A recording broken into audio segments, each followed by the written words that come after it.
Okay, our next topic is the plant tissue culture. Okay, in this particular video lecture, we will understand the introduction to the plant tissue culture. That is, what are the basic requirements are there for the plant tissue culture, and what is the basic outline for this particular plant tissue culture technique. As you know, the plant tissue culture is a very important technique in the plant science, in which we can create the mini plant out of the single cell, or say from the X plant. Okay, what we are using a plant part to create the whole new plants. So this particular technique, which is called as the plant tissue culture, holds a very high importance in the plant kingdom, because we can regenerate as many as species we want. Okay, so in the fifth unit of the paper 1, here we have to understand the process of morphogenesis. It is nothing but the part of a plant tissue culture. Okay, everything that is organogenesis, morphogenesis, and there is organ differentiation, dedifferentiation, redifferentiation, totipotency, and the cellular culture or the suspension cultures are all of the part of the plant tissue culture process. And hence, if you carefully understand this plant tissue culture process, you will definitely understand how to write the answer in the UPSC mains examination. Okay, now consider this is your syllabus. We are dealing with the paper number 1 and the chapter number 5, that is the morphogenesis. Okay, we have completed totipotency. Now we are going to see the polarity, symmetry, differentiation, cell, tissue, organ, and the protoplast culture. Okay, now see the first introductory slide. See, whole plants can be regenerated by using the tissue culture. This is the very basic importance of the plant tissue culture, that by using a very short or the very small part of the plant, say for example, you can take the leaves, okay, you can take the stem part, you can take the root part, okay, any part you can take from the plant, and you can grow this particular small plant or small cell into the whole new plant. So this is the basic importance of the plant tissue culture, in which this technique provides us the ability to create the whole new plant out of the plant part only.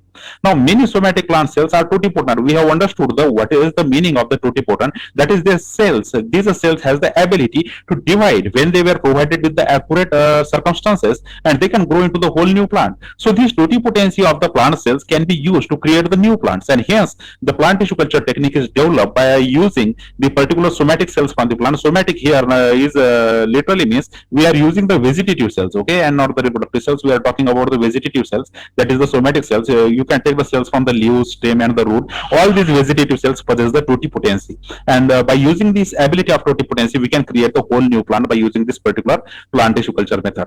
Then with this totipotent, which literally means they can develop into the whole new plants under the right conditions. Okay, now here we are using the term which is called as the right condition. Now this literally means the very peculiar type of the conditions are required in the plant tissue culture lab.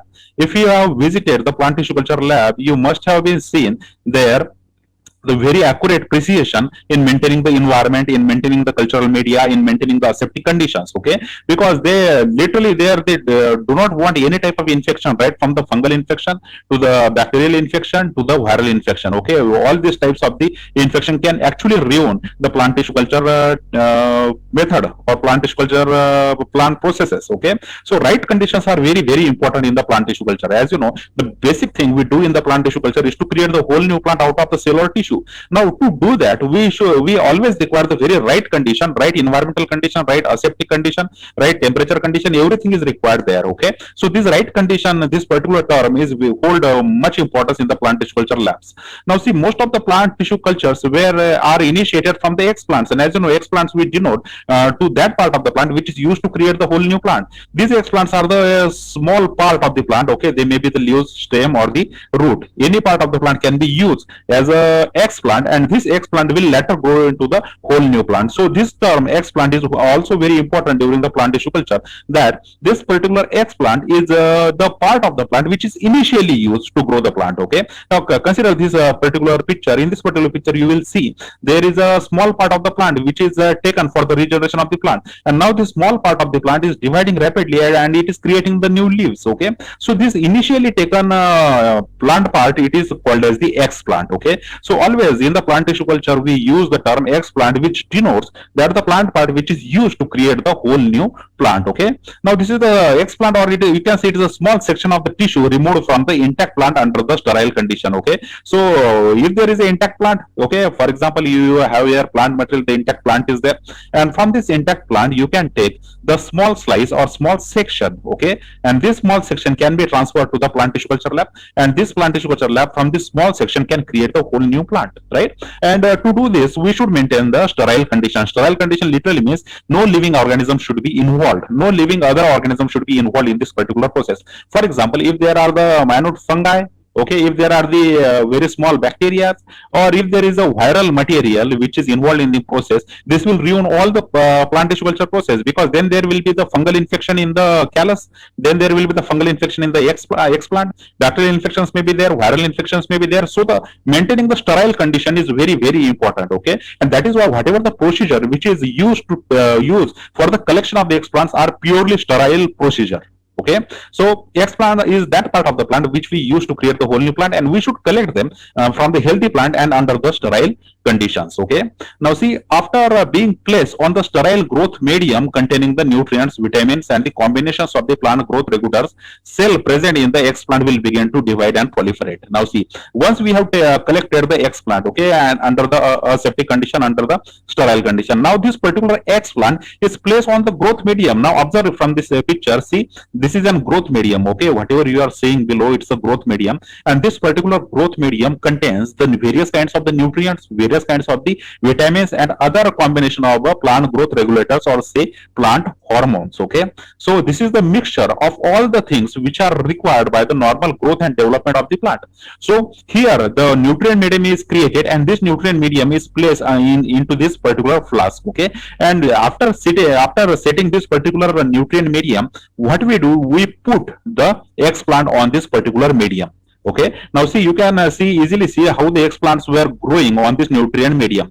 And now once these cells of the explant come in contact with the nutrient medium, these cells will absorb the nutrient from the medium, and once they start to absorb the nutrient, they will grow. Okay, and they will grow till there is a formation of a whole new plantlet. Okay, the very small plant can be created here in this particular flask, which will have the roots, shoots, various parts of the plant. Okay, so basically what is important here, the growth medium is very, very important, and this growth medium preparation follows the very specific process. Whatever is needed by the plant, for example, if the plant needed all types of the vitamins, then some plants requires the various kinds of the nutrients. Okay, very special kinds of the nutrients. Then after that, this particular medium also contains the very peculiar amount of the hormones, because without hormones there will not be any growth into these plants. Okay, and the cells present in this particular explant, when they consume all of these, that is vitamins, nutrients, and the hormones, all of these chemical compounds, when they consumed by the plants, they will start to grow within the plant tissue culture laboratory. So firstly, what we have done, we have selected the plant. Okay, we have selected the plant for the regeneration, and from this particular selected plant, we have collected the explants. Okay, and once we have collected the explants, we have placed these explants on the growth medium. Now this growth medium is created separately by following a particular chart for the plant growth and development nutrients. And now whatever the nutrients required there, all these nutrients, vitamins, and the hormones were taken in the right quantity to create this particular growth medium, and on this particular growth medium you will grow the explants. Okay, and once you place this particular explants on this growth medium, they will start absorbing the nutrient from the nutrient medium, and they will grow into the whole new plant. Okay, now see, under the appropriate culture condition, the plant cells can multiply and form the organs. See, once these explants were placed on this particular growth medium, this growth medium will start to give the nutrients to the explant, and they will start to proliferate, they will start to multiply, and once they start to multiply, the organs can be formed, that is the organogenesis occurs. Okay, after some period of time, if you maintain the right appropriate cultural condition in the plant tissue culture laboratory, they will grow to form the whole new plant. Okay, for example, the roots are created, shoots are created, embryos are there, leaf primordials are there, and so on. Every part of the plant is created within this particular plant tissue culture laboratory, or in this particular growth medium. Okay, so basically once we place the explant on the growth medium, then this particular explant will start to grow, and the organogenesis will follow. Under this organogenesis, the roots will form, shoots will form, embryo will form, the every part of the plant will get differentiated. Okay, and it can even regenerate the whole new plant inside this particular bottle. Now whole of this growth medium can get consumed, so we can actually replace or we can pour extra growth medium into this particular flask. Now once these plants once in this particular plants organogenesis occurred, after the organogenesis there will be the formation of a whole new small plantlet. Okay, so in this way, by using the growth medium and the explant, we can create the whole new plantlet out of the single cells. or say for the group of cells, that is the tissue. So basically tissue we are collecting from the selected plant, and that tissue acts as a X plant, and once this X plant placed on the growth medium, they can grow, they can multiply, organogenesis may follow, and after the organogenesis there will be the small plantlet which is created in the this particular plant tissue culture technique. Okay, so basically what we have to understand, under the very appropriate cultural condition this will happen, because these are very sensitive to the fungal, bacterial or the viral infections. Okay, so that is why we have to maintain the very appropriate cultural conditions under the plant tissue culture laboratory. Now see, the plant tissue culture medium, it contains all the essential minerals. Okay, see, actually we talk much about the growth medium. Now see, this is the whole growth medium, and this particular growth medium contains the every kind of nutrient. For example, the carbohydrates are there, proteins are there, fats, water, growth hormones, vitamins, agar, everything is there which is required for the normal growth and development of the plant. So whatever is required by the plant, that can be poured into this particular growth medium, and hence this jelly like substance is finally got created, because it also contains the water for the plants. Okay, so this jelly like substance which is created, the jelly like substance or the growth medium is actually providing the soil like condition. Here you should understand, when the normal plant grow into the soil, in the soil there are different types of the nutrient, mineral, vitamins and the water. Okay, so same profile of the water is created into this growth medium, and this growth medium will contain every kind of nutrient which is naturally available to the plants and inside the soil. Okay, so soil like growth medium is created here into the plant laboratory, and under this particular PTC lab you will find there are the very peculiar type of growth mediums which are used for the growth and development of the plant. And what it includes the carbohydrate, proteins, fats, water, growth hormones, vitamins and the agars. Okay, now see, most commonly preferred medium for the plant tissue culture is called as the MS medium, which is nothing but the Murray-Schiff Skoog medium. Okay, so basically here the different types of the mediums are used for the growth and development of the plant, and there are different types of the medium as well.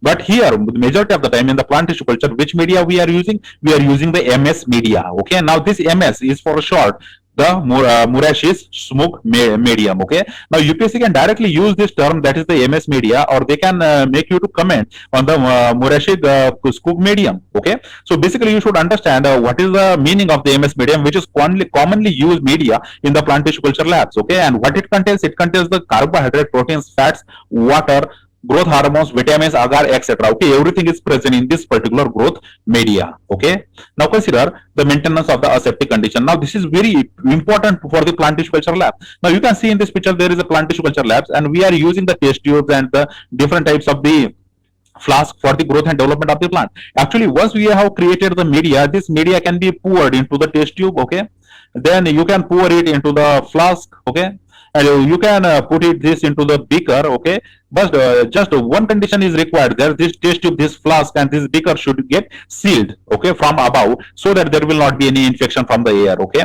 now here in this particular plant tissue culture laboratory you will see there is a high maintenance of the aseptic condition. Here once we say aseptic condition, this literally means we are not allowing any infection to occur, not from the ground, not from the surface, and not even from the air. Everything is get fumigated here. Okay, the fumigation process is done in this particular laboratories. Due to this fumigation, the air is got cleaned. Okay, and after by using the different kinds of fumigant, we can clean the floor and the surfaces. Okay, so basically maintaining the aseptic condition is very basic for the plant tissue culture laboratory, because without this aseptic condition the plant will not grow. So once we place the X plant and it will start to grow into the callus, and after the callus will undergo the different types of the organs, and after the formation of organs there will be the different types of the plant parts which get created into this medium of the flask or the beaker or the test tube. So basically you can take any instrument and you can create the various kinds of the plants out of the single cell. But maintenance of the aseptic condition is the very basic requirement, because without the aseptic condition there will not be formation of a complete plant, right? Now aseptic condition is very essential to avoid the contamination of by the other harmful organism. Now once the contamination occurs, this plant tissue culture technique will get failed here. Okay, because without the proper aseptic condition, when the contamination occurs, this will directly affect the growth and development of the plant. So the small mistake, even the smaller mistake in the plant tissue culture laboratory can ruin all of the cultures, and that is why we have to strongly maintain the very aseptic condition into the plant tissue culture laboratory. Now how we can maintain the aseptic condition in the plant tissue culture laboratory? Now see, by doing the sterilization. Okay, now this is one of the method which is followed to maintain the aseptic condition in the plant tissue culture laboratory. Now what we do under this, whenever we use the glasswares, okay, in the plant tissue culture, for example the test tube you are using flask, you are using beakers, okay, all of these glasswares can get sterilized by using the various kinds of the detergents, then the hot air ovens, and the nutrient medium by the autoclaves. Okay, so here we are using the glassware, we clean them or we sterilize them by using the detergents and the hot air oven. Okay, and whatever the nutrient medium we are creating, for example, we have created the MS media. This media can be placed under the autoclave under the constant pressure of 15 lb per square inch. Okay, so basically here we have to also sterilize the nutrient medium which is created for the growth and development of the plant, and for this we are using the autoclave. Okay, then we place them for a continuous 20 minutes, and then explant, whatever the explant we are using, we give this explant a treatment of a 20% of the ethyl alcohol. Okay, ethyl alcohol will literally clean this particular explant, because this explant can also carry the contaminated germs or various types of the bacteria or fungus, because it was present on the plant which is in the field. Okay, and in the field there will always be the chances of fungal or the bacterial or the viral infections. Okay, so in that case, once we collect the explant, we should sterilize them. And once and how can we sterilize the explant? We can use the 20% of the ethyl alcohol, or we can use the 0.1% of HgCl2. Okay, these are the standard chemicals which are used to sterilize the explants. Okay, now the inoculation chamber or the laminar flow can also be used for the cleaning purposes or to maintain the aseptic condition into the plant tissue culture laboratory. So all of these words, okay, for example, how we can sterilize the glasswares by using the detergents or the hot air oven, or the nutrient medium, how we can clean it by using the autoclave, or how we can clean or how we can sterilize the explant. All these things are very, very important while writing down the answer in the UPSC Maths, because you have to pinpoint, mention your point that how we maintain the aseptic condition in the plant tissue culture laboratory. Okay, so all of these points are very important to note it down. Okay, now let us consider the types of tissue culture. Okay, actually the types of tissue culture were highly mentioned in the UPSC Maths syllabus, because we have to understood the callus culture, suspension culture, and all those types of the culture. Okay, now basically based on the explant, okay, there are the different types of the culture. Three different types of the cultures are there. One is the cell culture, then we have the organ culture, and then we have the embryo culture. Okay, so basically when we try to classify the tissue culture can be classified on the basis of various types of the explants we use. When we say explant, we are using the explant. Depending upon that, we have the three basic types of the plant tissue culture, that is the cell culture, organ culture, and the embryo culture. Okay, all these three types of the cultures are there depending upon the explant we are using. Then based on the which type of the in vitro growth we are using, there are just two types of the plant tissue culture. Okay, first is the callus culture and second is the suspension culture. In the callus culture we are using the solid medium, and in the suspension culture we are using the liquid medium. Okay, that is the basic difference between these two. So actually we have to understand the callus culture and the suspension culture from the UPSC Mains point of view, but we should also clear our concept regarding the cell culture, organ culture, and the embryo culture as well. So all these basic types of the culture, tissue culture, we should understand it in very detail. For separate lecture will be needed to cover all these topics. Okay, so this is all about the basics or the introduction to the plant tissue culture. So this is all about this topic. Okay, thank you very much for watching this video. Please like this video, share this video with your friends who are studying the botany, and if you haven't subscribed to the Botany Capstone channel yet, please subscribe to the Botany Capstone channel for UPSC examination. Again, thank you very much for giving your time. See you in the next video lecture. Thank you.